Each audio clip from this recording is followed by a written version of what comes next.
some key things like where our men are, where we're moving to, cut down on adrenaline, and play smart. The final piece we're going to talk about is the mental game.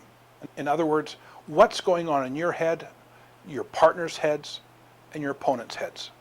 And making sure that if it influences the game, it influences in your favor.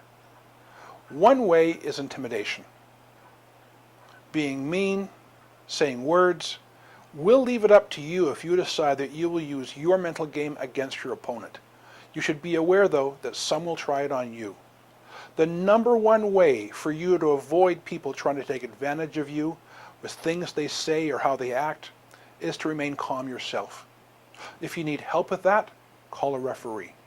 The reason why the rules are in place is to make sure that the more talented team wins most of the time. The next thing you want to consider in the mental game is your inner voices. Typically there's two inner voices. One is optimistic or feeling positive. One is pessimistic or feeling negative. The negative one sounds like this. You're not good enough. Try harder. Shoot it faster. Don't fail. We're going to call that inner voice the inner coach. The other inner voice is optimistic. You can do it.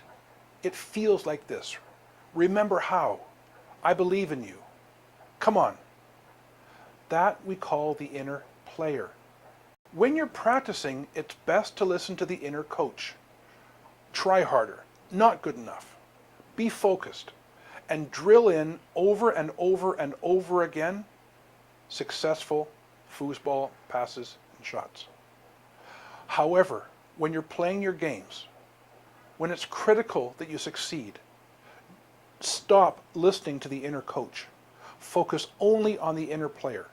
Believe in yourself. Tell yourself you can do it. You will read the right hole. You will execute.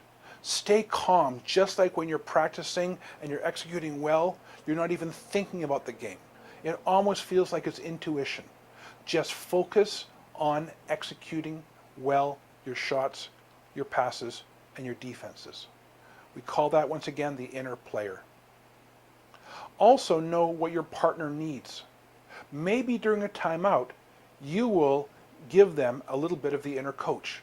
Try this, try harder, etc.